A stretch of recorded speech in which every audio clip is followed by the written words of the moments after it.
ब्रजेश सोलंकी, इनका सवाल है कि भारत जैसा देश कभी कम्युनिस्ट विचारधारा का देश बन सकता है, कम्युनिस्ट कंट्री बन सकता है?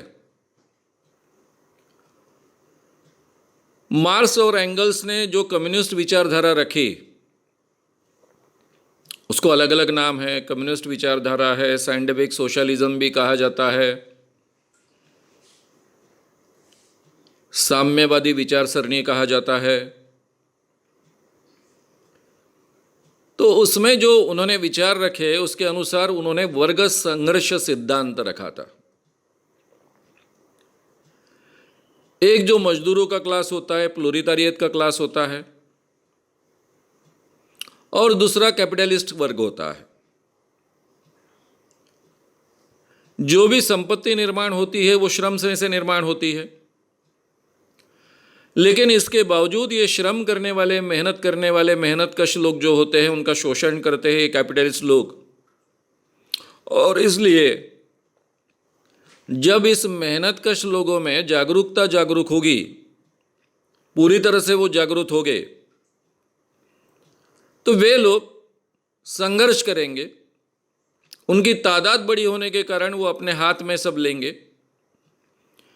फिर इन कामगारों का या मेहनतकश लोगों का राज आएगा। इस ढंग का पूरा वर्ग संघर्ष सिद्धांत उन्होंने रखा था। इसमें जो छोटे किसान होते हैं उनको भी उन्होंने कैपिटलिस्ट में डाल दिया था। यानी जिनके मालकियत का कुछ होता है,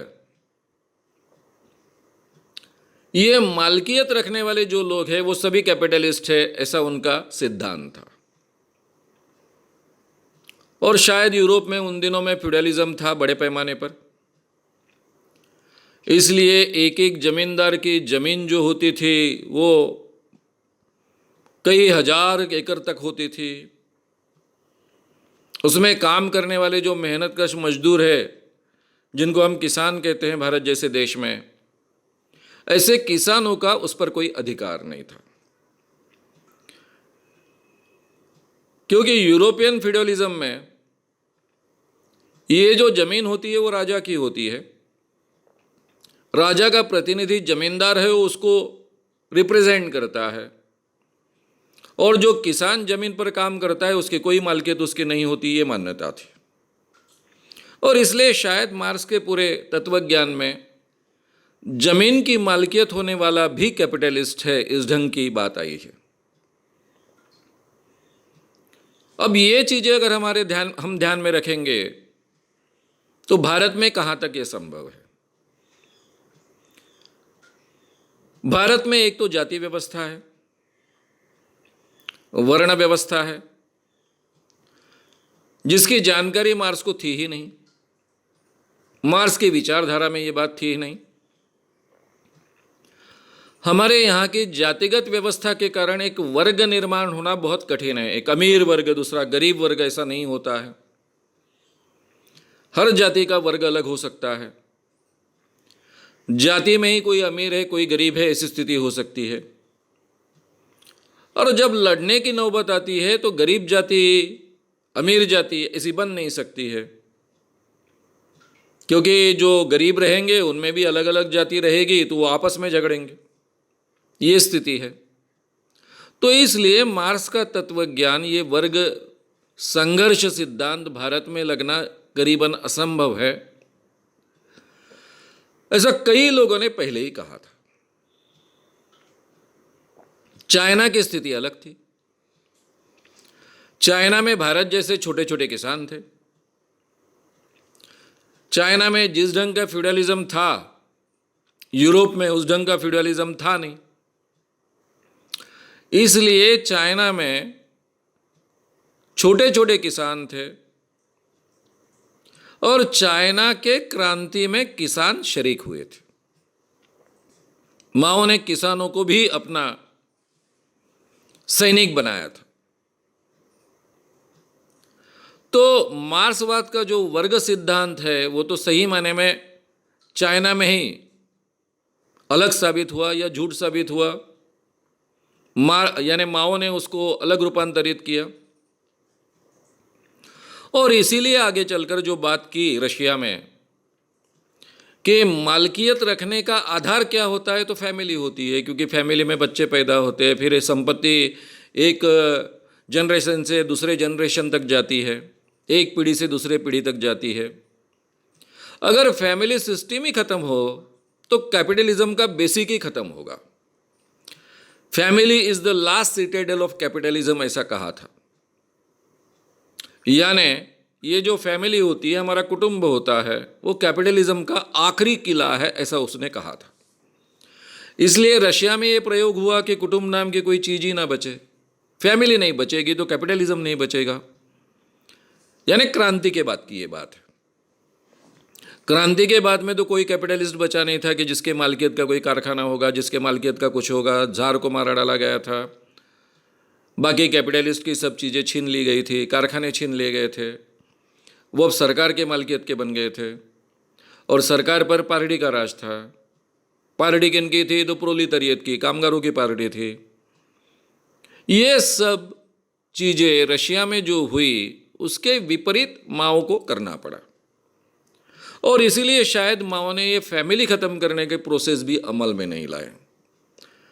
इसीलिए चाइना का मार्क्सवाद और रशिया का मार्क्सवाद बहुत अलग अलग है, ऐसा माना जाता है। उसके पीछे के ये कारण। अब चाइना जैसी सिचुएशन भारत में है क्या? नहीं है। चाइना में जाति व्यवस्था नहीं है, ऊंच नीच का भेद था, वो हर जगह होता है। यूरोप में भी था, गोरे लोग, काले लोग। लेकिन जिसे हम जाति व्यवस्था कहते हैं, उस ढंग की व्यवस्था चाइना में नहीं है। इसलिए शायद वहां वर्ग संघर्ष संभव हुआ। भारत में वर्ग संघर्ष कभी काम नहीं करेगा, ये पहले से लोग कहते आए, और यहां कभी वो फॉर्म नहीं हो पाया। और यहाँ के कम्युनिस्टों ने यहाँ की जाति व्यवस्था को एक्सेप्ट करना भी संभव नहीं था, क्योंकि मार्क्सवाद की विचारधारा में उसके लिए जगह ही नहीं थी। इसलिए हमेशा कहा जाता है कि मार्क्सवादी लोगों को भारत समझा नहीं और भारत के लिए, भारत में कुछ कर नहीं पाए, उसके पीछे का ये कारण है। अब वैसे देखा जाए तो मार्क्स का, यानी मार्क्सवादी विचारधारा के लोगों का केरल में राज था, बंगाल में काफ़ी सालों तक राज था। लेकिन वहाँ मार्क्सवादी विचारधारा कायम रही नहीं रही, इसके बारे में चर्चा हो सकती है, बहस हो सकती है।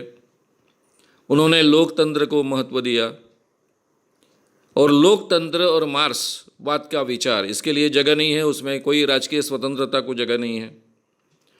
इसलिए मार्क्सवादी विचार से अलग भारतीय कम्युनिस्ट पहले से रहे हैं, पहले से विचारधारा अलग रही है। फिर कम्युनिज्म नाम की कौन सी चीज़ उसमें बची? समानता का आग्रह।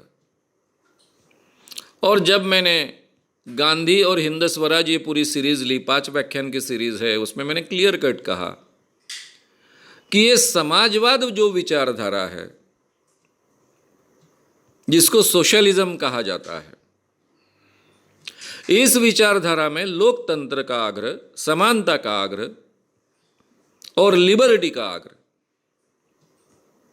फिर फ्रैटर्निटी तो मार्क्सवाद में भी है, और जस्टिस, ये जो 4 चीजें हैं, लिबर्टी, फ्रैटर्निटी, इक्वालिटी और जस्टिस, ये 4 चीजें मिलकर होता है समाजवाद।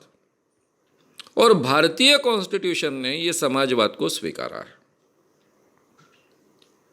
कॉन्स्टिट्यूशन में ये शब्द बाद में आया, 1973 में आया, लेकिन हमने कॉन्स्टिट्यूशन में समाजवादी विचारधारा स्वीकारी। नेहरू जी ने पहली बार जो प्रीएम्बल लोगों के सामने रखी, प्रस्तावना रखी, उसी में ये बात कही गई है।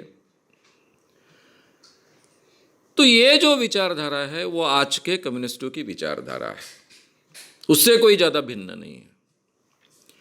भिन्न है तो एक ही बात में भिन्नता है कि उनका कभी कभी आग्रह होता है कि हिंसक तरीके से भी सत्ता प्राप्त हो सकती है, लेकिन ऐसे प्रयास तो भारतीय कम्युनिस्टों ने नहीं किए हैं। जिनको माओवादी कहते हैं, हम नक्सलाइट्स कहते हैं, उन्होंने शायद ये प्रयास किए हैं, लेकिन उनके हाथ में कभी कोई सत्ता आई नहीं भारत में। इसलिए भारत जैसे देश में कम्युनिस्ट विचारधारा ज़्यादा बढ़ नहीं पाई। इसके पीछे के ये कारण थे, यहाँ की जाति व्यवस्था उसमें का सबसे बड़ा हिंड्रेंस था। इसलिए भारत जैसे देश में कभी भी कम्युनिस्ट राज नहीं आ सकता है। यहाँ की जाति व्यवस्था, यहाँ की वर्ण व्यवस्था, उसके समाज पर जो परिणाम आज भी बाकी है, ये सबसे बड़े वर्ग संघर्ष निर्माण होने की प्रक्रिया के हर्डल्स है। ये हर्डल्स को पार करना इतना आसान नहीं है।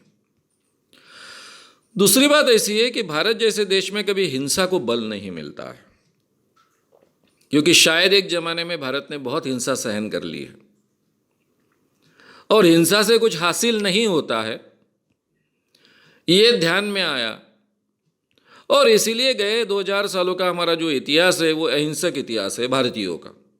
अतिक्रमण करते आए, झगड़ते आए, लेकिन यहाँ का आम नागरिक कभी झगड़ा नहीं चाहता है, शांति से रहना चाहता है। हमारे गाँवों का वो इतिहास रहा है। इसीलिए भारत जैसे देश में महावीर पैदा होता है, भारत जैसे देश में बुद्ध पैदा होता है, जो शांति का संदेश पूरे दुनिया में ले जाते हैं। इसलिए भारत जैसे देश में एक हिंसक क्रांति के द्वारा वर्ग संघर्ष कर कर कम्युनिस्ट राज स्थापित हो, इसकी गुंजाइश नहीं के बराबर है।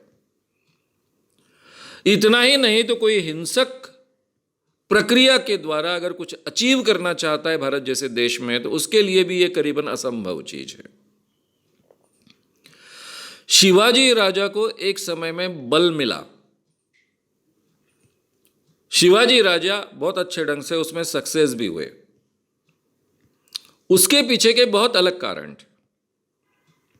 उन्होंने ये जो गांव का आम आदमी होता है उसमें आत्मविश्वास जगाया, उसमें विश्वास जगाया कि ये तुम्हारा राज है, ये तुम्हारा स्वराज है। इसलिए यहाँ का जो खेतीहर था, किसान था, वो लड़ने के लिए तैयार हुआ। वो जब खेती में काम नहीं होता था तो लड़ाई करता था, बाकी दिनों में खेती करता था। इसलिए राजा ने यहाँ के सैनिक का चरित्र बदल दिया और किसानों का भी चरित्र बदल दिया। लेकिन ये बात शिवाजी राजा तक सीमित रही, आगे नहीं बढ़ी। वो एक उतना अपवाद छोड़ दे तो भारत में हिंसक चीज़ों के लिए आम आदमी कभी तैयार नहीं होता है। ये मनस्थिति है भारतीय मानस की। इसलिए भारत जैसे देश में कोई भी हिंसक आंदोलन या हिंसक प्रक्रिया के द्वारा बदलाव ये संभव नहीं है। यहाँ अगर किसी को जाना है तो महावीर के मार्ग से जाना पड़ेगा, बुद्ध के मार्ग से जाना पड़ेगा, गांधी के मार्ग से ही जाना पड़ेगा। अगर आपको ये वीडियो पसंद आया हो तो उसे ज़रूर लाइक करें, लोगों में ये अवेयरनेस फैलाने में हमारी मदद करें, वीडियो को ज़रूर शेयर भी करें। तो हमारे YouTube चैनल श्याम मानव को विज़िट करें। ऐसे सारे वीडियोस का आनंद लेने के लिए हमारे चैनल को सब्सक्राइब करें, उसके लिए सब्सक्राइब बटन दबाएं। नए वीडियोस का नोटिफिकेशन पाने के लिए बेल आइकन दबाएं।